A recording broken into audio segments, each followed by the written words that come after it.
Bienvenue dans cette nouvelle édition du QG Week-end. Au sommaire, la République du Cap-Vert célèbre ce dimanche son indépendance acquise en 1975, à l'occasion de dresser un bilan des avancées du pays sur le plan politique, économique et social.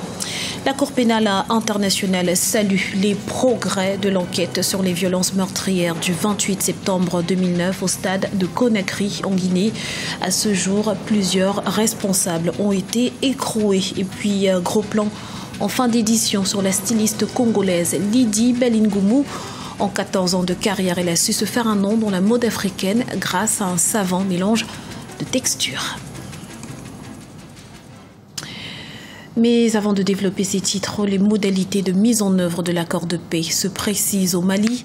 Le comité de suivi s'est à nouveau réuni ce dimanche dans un climat apaisé, l'occasion de peaufiner le chronogramme précis de l'application des accords d'Alger. Se pose désormais la question du redéploiement de la nouvelle armée nationale avec en son sein des éléments des mouvements armés pour faire face à l'urgence humanitaire sur le terrain. Célébration ce dimanche 5 juillet des 40 ans d'indépendance sur l'archipel lusophone du Cap-Vert, à l'occasion de revenir sur les acquis démocratiques de ce pays d'Afrique de l'Ouest, souvent cité pour sa bonne gouvernance. Ibarati Ndiaye. 5 juillet 1975, 5 juillet 2015, le Cap-Vert célèbre ce dimanche les 40 ans de son indépendance. L'archipel est souvent cité pour sa bonne gouvernance. Après l'indépendance en 1975, le PAI-CV dirigea seul le pays sous un système communiste jusqu'en 1990, lorsque le mouvement pour la démocratie, le MPD, prit le relais, instaurant ainsi le multipartisme dans l'archipel. Une démocratie reconnue aujourd'hui par la communauté internationale. On a fait des progrès, je crois qu'il y a d'autres gens qui ont fait des progrès. Nous-mêmes, nous les avons faits. On pourrait dire que les principes démocratiques sont ancrés dans la pensée politique des Cap-Verdiens, qu'ils ont intériorisé ces principes, ils les appliquent. C'est bien ou mal, mais ils les appliquent. Donc, c'est la société capverdienne qui a compris ça et a acquis ces comportements qu'on pourrait appeler démocratiques. Depuis janvier 2008, le Cap-Vert, en raison de son niveau intermédiaire du produit intérieur brut, a quitté la catégorie des pays les moins avancés pour entrer dans celle des pays à revenus intermédiaires. C'est un moment très important pour notre pays. Vous savez, quand on célèbre 40 ans d'existence, ça veut dire qu'on a grandi. Le Cap-Vert est un pays de référence dans la sous-région africaine et dans le monde, par sa démocratie. Aujourd'hui, c'est un moment de fête, de réconciliation nationale. Tous les Cap-Verdiens sont très heureux et très fiers du pays que nous avons pu construire pendant ces dernières 40 années.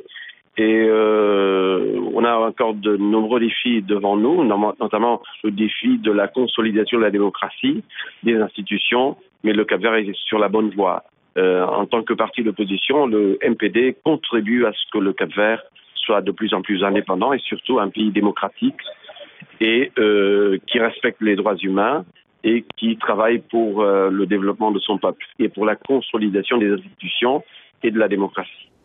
La principale fragilité économique du Cap-Vert est sa dépendance envers l'extérieur, une dépendance due à la rareté des ressources naturelles de l'archipel ainsi qu'à son isolement géographique. L'économie capverdienne s'appuie sur un secteur tertiaire relativement lucratif, mais qui emploie peu.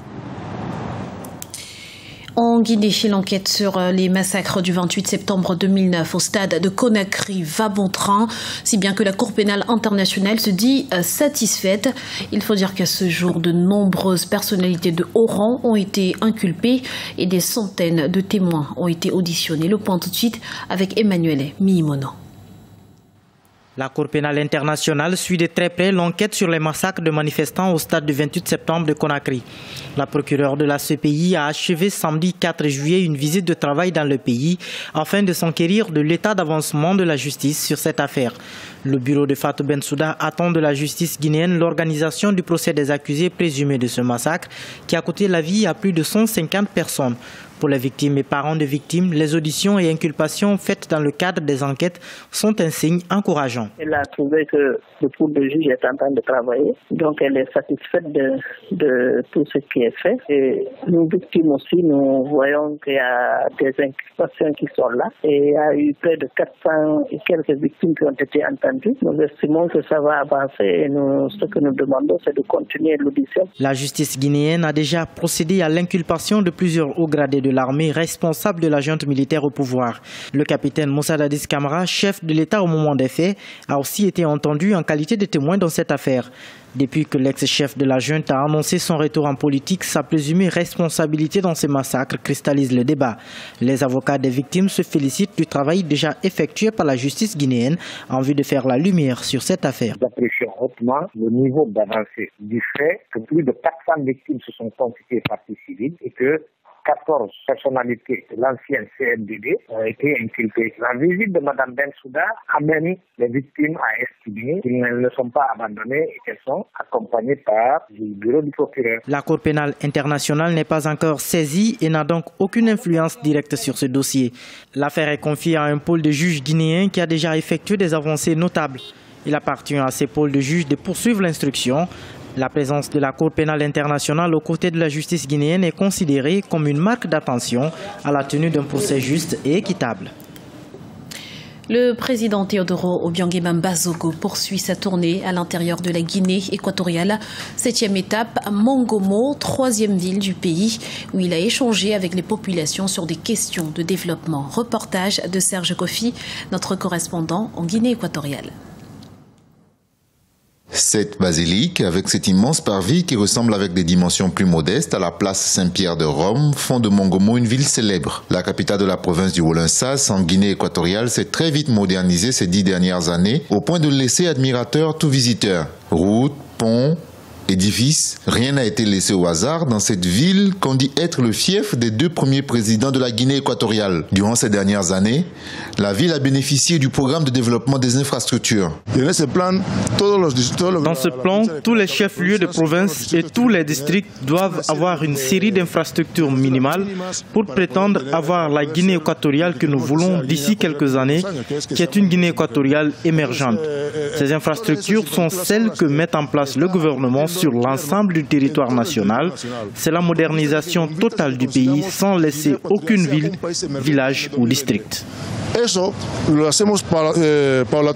Ce programme qui a commencé en 2005 visait les grandes villes avec la mise en place des infrastructures de base. 10 ans après, l'accent a été mis sur les districts et villages de la Guinée équatoriale. Une politique d'aménagement des villes de l'intérieur que le président équato-guinéen a déclinée dans toutes les étapes de sa tournée à travers le pays.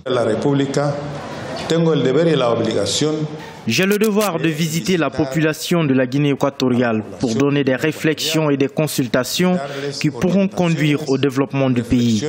Lorsqu'il n'y a pas de réflexion ou de consultation autour de notre destin commun, tout laisse à croire que rien ne se fait. La buena paz que estamos conociendo. Ici à Mongomo, le président Teodoro Obiangema Bazogo a inauguré de nouvelles infrastructures telles qu'un pont dans la ville de Mongomo ou encore annoncé la modernisation des districts environnants. Depuis le lancement de sa tournée le 27 juin dernier, le président équato-guinéen a visité 7 districts du pays. Dans l'actualité également, le Maroc fait face à la problématique de l'immigration clandestine.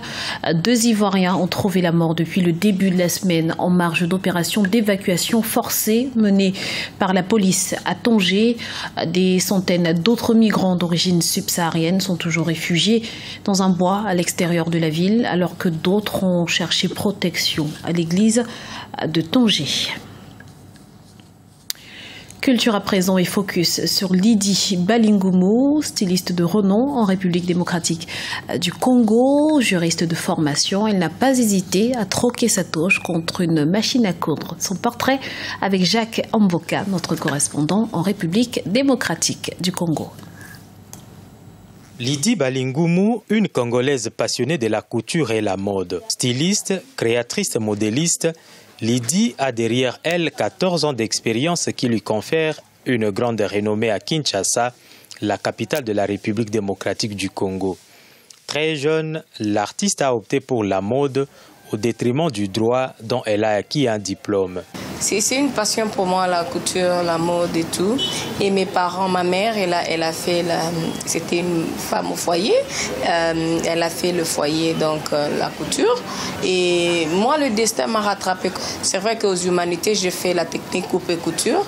Après, j'ai fait une année à l'Institut des Arts et Métiers.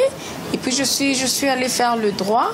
Puis je suis retournée aller faire ma spécialisation en stylisme et c'est là que j'ai commencé. Le pagne et principalement le wax congolais est la matière première de Lydie. L'artiste mise sur une meilleure finition de ses créations afin d'attirer plus de clients. J'utilise plus le pagne, le wax. Je mélange avec la dentelle. La soie sauvage, la soie duchesse, la mousseline. Mais ce que j'utilise plus, c'est le pagne. Au sein de la structure Marcia Creation qu'elle a créée, Lydie emploie quelques 12 couturiers qui travaillent pour la matérialisation de ses créations. Objectif de l'artiste, imposer son style à travers la RDC et toute l'Afrique. Ce journal a été réalisé par l'ensemble de la rédaction. Merci de l'avoir suivi. Retrouvez dans un instant une nouvelle édition de l'information sur Africa 24.